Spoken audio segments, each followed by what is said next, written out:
वक्त था 2011 का, जब एक ऐसी कहानी ने टीवी स्क्रीन पर जन्म लिया जो फैंटेसी दुनिया का रुख ही बदल देने वाली थी। नाम था गेम ऑफ थ्रोन्स। एक ऐसी सीरीज जिसने सिर्फ एंटरटेनमेंट नहीं दिया, बल्कि पॉलिटिक्स, बिट्रेयल, लव, रिवेंज और पावर की भूख का वो एंगल दिखाया जो पहले कभी किसी ने नहीं देखा था। हर सीजन के साथ इंटेंसिटी बढ़ती गई, हर कैरेक्टर से इमोशनल अटैचमेंट होती गई, और जब सीजन 8 आया तो फैंस का जुनून अपनी चरम सीमा तक पहुंच गया। लेकिन फिर हुआ वो जिसकी किसी ने कल्पना भी नहीं की थी। सीरीज का आखिरी सीजन इतना कंट्रोवर्शियल था कि पूरी दुनिया में फैंस ने इसे दोबारा लिखवाने के लिए पिटीशंस तक फाइल कर दी। डैनी का डाउनफॉल, जॉन स्नो का एग्जाइल और ब्रैन का किंग बनना, सब कुछ अजीब था। लोग कह रहे थे ये एंडिंग नहीं हो सकती। और अब इतने सालों के बाद एक नई लहर उठी है, एक नई उम्मीद, एक नई बात। गेम ऑफ थ्रोन्स सीजन 9 को लेकर छोटी छोटी लीक्स और रूमर्स ने इंटरनेट को हिलाकर रख दिया है। हर तरफ सिर्फ एक सवाल है, क्या गेम ऑफ थ्रोन्स सीजन 9 वाकई आ रहा है? अगर हाँ तो कब? क्या ये सीक्वल होगा या प्रीक्वल? क्या हमें जॉन स्नो की कहानी दोबारा देखने को मिलेगी? आज के इस वीडियो में हम बात करेंगे उन तमाम अपडेट्स, रूमर्स और रिपोर्ट्स की जो सीजन 9 के हवाले से सामने आई हैं। तो वीडियो को अंत तक जरूर देखना, क्योंकि अगर तुम भी उन फैंस में से हो जिन्होंने वेस्टेरोस को दिल से अब तक नहीं भुलाया, तो तुम्हारे लिए ये न्यूज सब कुछ बदल सकती है। गेम ऑफ थ्रोन्स सीरीज के कुल 8 सीजन्स हैं, और जब इसका सीजन 8 आया था तो HBO ने अनाउंस किया था कि यही सीरीज का एंड होगा। लेकिन फैंस की डिमांड देखकर लगता है कि बहुत जल्द हमें सीजन 9 देखने को मिल सकता है। इस वीडियो में हम एक्सप्लोर करेंगे सीजन 9 की थ्योरीज, फैन प्रेडिक्शंस, अपडेट्स और रिलीज डेट को। लेकिन सीजन 9 की बात करने से पहले हम पिछले सीजन्स का थोड़ा रिकैप ले लेते हैं, उनके लिए जिन्होंने कहानी को भुला दिया है। सीजन 1 शुरू होता है 7 राज्यों के राजा रॉबर्ट से, जिसकी पत्नी होती है सेर्सी लैनिस्टर, और एक कम अकद्ल और गुस्सैल बेटा जोफ्रे, जो अभी तक हुकूमत चलाने के काबिल नहीं है। एक शिकार के दौरान किंग रॉबर्ट घायल हो जाते हैं और अपनी आखिरी सांसें गिन रहे होते हैं। तब वह अपने दोस्त विंटरफेल के लॉर्ड वार्डन नेड स्टार्क को बुलाते हैं और उसके नाम एक वसीयत लिखते हैं, जिसमें लिखा होता है कि जब तक जॉफ्री हुकूमत चलाने के लायक नहीं बन जाता, तब तक 7 किंगडम्स के लॉर्ड नेड स्टार्क होंगे। लेकिन फिर कहानी में ट्विस्ट आता है और नेड स्टार्क के अपने ही दोस्त और साथी उससे धोखा करते हैं और उस पर बगावत का इल्जाम लगाकर उसका सिर कलम कर देते हैं और जोफ्री को राजा बना देते हैं। यहीं से 7 राज्य आपस में टूट जाते हैं। विंटरफेल किंग्स लैंडिंग के खिलाफ बगावत का ऐलान कर देता है और जंग की तैयारी शुरू हो जाती है। नेड स्टार्क की मौत के बाद उसका बड़ा बेटा रॉब स्टार्क विंटरफेल का लॉर्ड बनता है, और जॉन स्नो, जो नेड स्टार्क का नाजायज बेटा होता है, उसे दीवार की रक्षा के लिए नाइट्स वॉच में भेज दिया जाता है। इसी के साथ हम देखते हैं टारगेरियन खानदान की डेनेरिस टारगेरियन को, जिसकी शादी होती है दोथराकी के लॉर्ड से, जो उसे तोहफे में 3 ड्रैगन एग्स देता है। आगे चलकर उन्हीं अंडों से ड्रैगन्स पैदा होते हैं और वो उनकी मां बनकर उन्हें पालती है, जिससे उसे मदर ऑफ ड्रैगन्स का टाइटल मिलता है। दोथराकी लॉर्ड की मौत के बाद वो उसकी पूरी सेना की लीडर बनती है और अपने ड्रैगन्स और दोथराकी आर्मी की मदद से छोटे छोटे इलाके फतेह करके एक बड़ी आर्मी खड़ी कर लेती है और धीरे धीरे किंग्स लैंडिंग की तरफ बढ़ती है। इस दौरान रॉब स्टार्क भी कुछ इलाके फतेह करता है और किंग्स लैंडिंग की तरफ बढ़ता है, लेकिन उसके साथ धोखा होता है और एक शादी में बुलाकर उसे और उसकी मां को मार दिया जाता है। सांसा स्टार्क जॉफ्री की कवैद में होती है। आर्या स्टार्क, जिसे सब समझते हैं कि मर चुकी है, जिंदा होती है, और ब्रैन स्टार्क, जो पैरों से अपाहिज होता है। जॉन स्नो, जिसे नाइट्स वॉच भेजा गया था, वहां अब लॉर्ड कमांडर बन चुका होता है और उसे वापस बुलाकर विंटरफेल का लॉर्ड बना दिया जाता है। इनकी इस जंग के दौरान जॉन स्नो एक ऐसा खतरा देखता है जो सभी को मजबूर करता है साथ मिलकर लड़ने के लिए। व्हाइट वॉकर्स, जो बर्फ और मौत के साथ साउथ की ओर बढ़ रहे होते हैं। इस आर्मी को मुर्दों की आर्मी भी कहा जाता है। जॉन स्नो इस खतरे के बारे में जाकर लैनिस्टर्स और टारगेरियंस को बताता है और उन्हें एक साथ लड़ने के लिए तैयार करता है। विंटरफेल में सभी मिलकर व्हाइट वॉकर्स के खिलाफ लड़ते हैं और उन्हें खत्म करने के बाद डेनेरिस की नजर आयरन थ्रोन पर पड़ती है और वो उसे हासिल करने के लिए किंग्स लैंडिंग की ओर निकल जाती है। जॉन स्नो और डेनेरिस एक दूसरे से प्यार करते हैं, इसलिए डेनेरिस विंटरफेल पर हमला नहीं करती।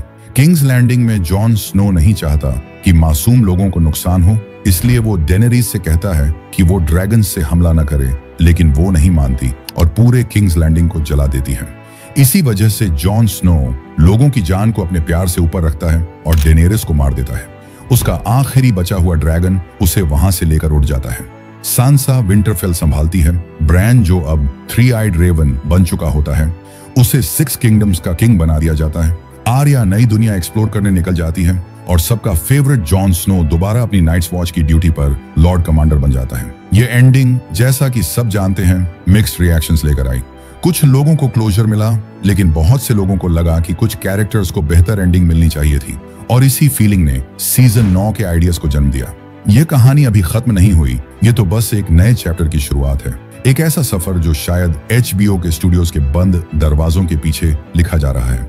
सीजन 8 के बाद चाहे कितने ही साल क्यों ना बीत गए हों, लेकिन गेम ऑफ थ्रोन्स आज भी जिंदा है। हर उस शख्स के दिल में जो आज भी आर्या के सफर के बारे में सोचता है, जॉन स्नो के फैसलों पर बहस करता है और डेनेरिस के साथ हुई नाइंसाफी पर गुस्सा करता है। आर्या स्टार्क, वो लड़की जिसने फेसलेस मैन के साथ अपनी पहचान छोड़ दी, जिसने नाइट किंग को खत्म करके वेस्टेरोस को बचा लिया और जिसने वेस्ट ऑफ वेस्टेरोस के अनजाने सफर पर कदम रखा। क्या उसने एक नई दुनिया खोज ली है? क्या वो अब किसी ऐसी जगह पर है जहां नए ड्रैगन्स, नया जादू और नए खतरे उसका इंतजार कर रहे हैं? क्या यह सफर सिर्फ एक एडवेंचर है, या फिर ऐसा मिशन जो वेस्टेरोस के इतिहास को हमेशा के लिए बदल देगा? क्या वो वही जगह है जहां से टारगेरियन परिवार का असली जादू आया था, जहां ड्रैगन्स का जन्म हुआ था, और जहां शायद एक नई ताकत छुपी हुई है जो वेस्टेरोस को फिर से जगा सकती है? और जॉन स्नो, वो इंसान जो हमेशा स्टार्क वफादारी और टारगेरियन खून के बीच उलझा रहा, क्या अब वो वाइल्डलिंग्स के बीच एक नए लीडर के रूप में उभर रहा है, या फिर उसके अंदर अब भी वो टारगेरियन आग जल रही है जो उसे एक बार फिर ईगन टारगेरियन के रूप में सामने ला सकती है? मेलिसांड्रे ने बार बार अजोर अहाई की भविष्यवाणी की, तो क्या जॉन वही प्रॉमिस्ड प्रिंस है जिसका असली मकसद अब तक सामने नहीं आया? क्या नॉर्थ में उसका जाना सिर्फ एक्साइल नहीं, बल्कि एक नई शुरुआत थी, एक ऐसा मिशन जिसमें वो वाइल्डलिंग्स को एक नई ताकत के रूप में तैयार करेगा, या शायद अपने टारगेरियन ब्लड लाइन के गहरे रहस्यों को खुद समझेगा? Daenerys Targaryen, mother of dragons, breaker of chains, जिसकी कहानी एक सपने से शुरू हुई और एक दुखद अंत तक जा पहुंची। जब ड्रॉगन उसकी लाश को ले जाता है, तो क्या वो बस एक अंत था या एक नए चैप्टर का संकेत? क्या कोई रेड प्रीस्ट या रेड प्रीस्टेस जैसे किनवरा या वालेरिया का कोई पुराना जादू उसे दोबारा जिंदगी दे सकता है? क्या डेनेरिस अब वैलेरिया के खामोश खंडहरों में छिपी हुई है, एक नई पहचान और एक नई आग के साथ, जो न सिर्फ वेस्टेरोस बल्कि पूरी दुनिया से बदला लेने निकलेगी? या फिर उसका लौटना किसी नई एंटिटी के रूप में होगा, एक ऐसा रूप जो अपने पुराने गुनाहों से मुक्त हो, मगर जिसकी आग आज भी उतनी ही तेज है? Bran Stark, three eyed Raven, जो सब कुछ देख सकता है, क्या वो सच में बस एक ऑब्जर्वर था, या उसने हर ट्विस्ट, हर मौत, हर साजिश पहले से जानकर भी छुप रहकर गेम का सबसे बड़ा खेल खेला? क्या उसका किंग बनना सिर्फ एक इत्तेफाक था, या एक ऐसा मास्टर प्लान जिसे ब्रैन ने खुद लिखा? क्या उसने अपने विजन्स के जरिए हर कैरेक्टर के डिसीजंस को कंट्रोल किया, जैसे कोई चेस बोर्ड का ग्रैंड मास्टर? या वो सच में एक न्यूट्रल एंटिटी है जो सिर्फ इतिहास का गवाह बनकर सब कुछ देखता रहा? सांसा स्टार्क, जिसने नॉर्थ को आजादी दिलाई, क्या उसका यह फैसला आने वाले समय में एक नए सिविल वॉर की नींव बनेगा? क्या सिक्स किंगडम्स और नॉर्थ के बीच एक नई लड़ाई शुरू होने वाली है, जहां पुराने अलायंसेस टूटेंगे, नए दुश्मन सामने आएंगे और वेस्टेरोस एक बार फिर खून से भर जाएगा? और टायरियन लैनिस्टर, वो शख्स जिसका दिमाग हमेशा गेम ऑफ थ्रोन्स का सबसे तेज हथियार रहा, क्या वो अब भी ब्रैन का वफादार है, या फिर उसके दिल में अपने खानदान की बेरहमी से हुई तबाही का बदला लेने की आग जल रही है? क्या टायरियन, जो हमेशा लॉयल्टी और ईगो के बीच झूलता रहा, अब एक नए गेम का हिस्सा बनने जा रहा है, जहां वो अपने पुराने फैसलों का हिसाब चुकाएगा? फैंस का कहना है कि सीजन 8 का एंड बहुत रश्ड था। कैरेक्टर्स के आर्क्स को अचानक खत्म कर दिया गया और कई फैसले सिर्फ शॉक वैल्यू के लिए लिए गए। डेनेरिस का विलन बन जाना, जॉन का एग्जाइल, आर्या का अचानक सफर, ये सब इतनी तेजी से हुआ कि फैंस के दिल में एक अधूरापन सा रह गया। लेकिन सीजन 9 ये एक ऐसा मौका हो सकता है जहां हर कैरेक्टर को उसका लॉजिकल क्लोजर मिले, हर कहानी को उसका सच्चा अंत मिले, जो उसकी जर्नी और गहराई के साथ इंसाफ करे। और ये सिर्फ फैंस का सपना नहीं, बल्कि HBO के अंदर से भी कुछ संकेत निकले हैं।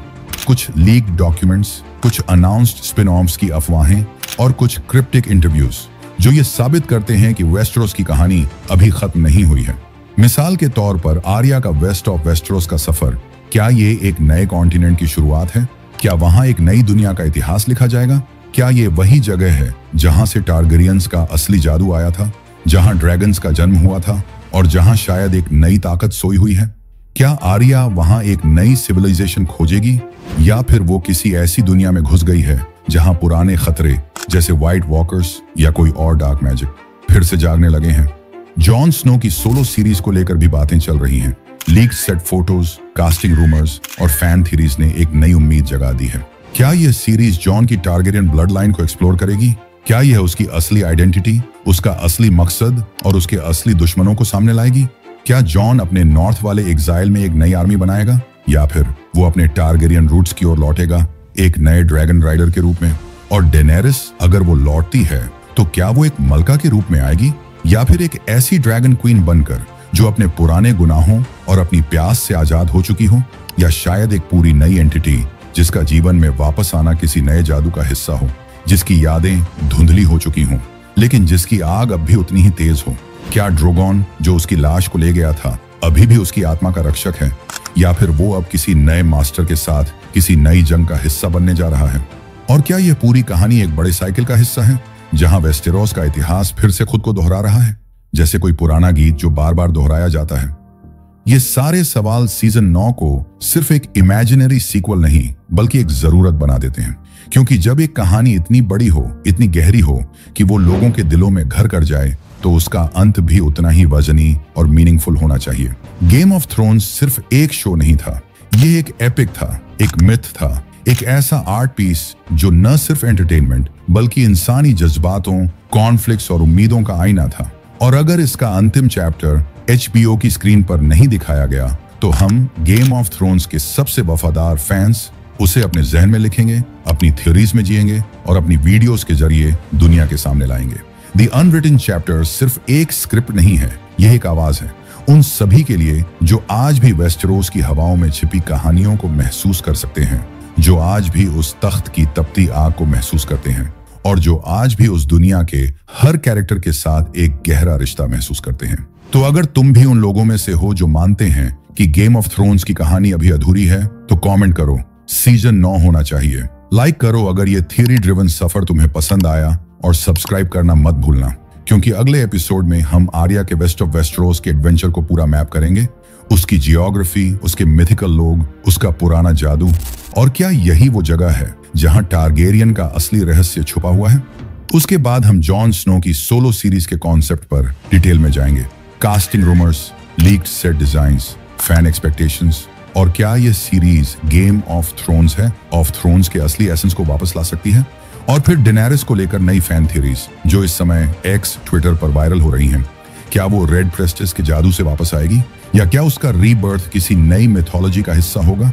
हम ब्रांड के विजन्स के रहस्यों को भी खोलेंगे। क्या वो सिर्फ एक ऑब्जर्वर था या उसने वेस्टेरोस का इतिहास अपनी मर्जी से लिखा? और सांसा के नॉर्थ वाले फैसले के कॉन्सिक्वेंसेस को भी एक्सप्लोर करेंगे। क्या ये एक नई सिविल वॉर की शुरुआत है? मगर तब तक बस ये याद रखना, जब कोई कहानी इतनी ताकतवर हो कि वो वक्त के साथ भी खत्म न हो, जब लोग उसे सालों बाद भी जीते रहें, तो वो कहानी कभी मरती नहीं, वो सिर्फ लिखा जाना बाकी होती है।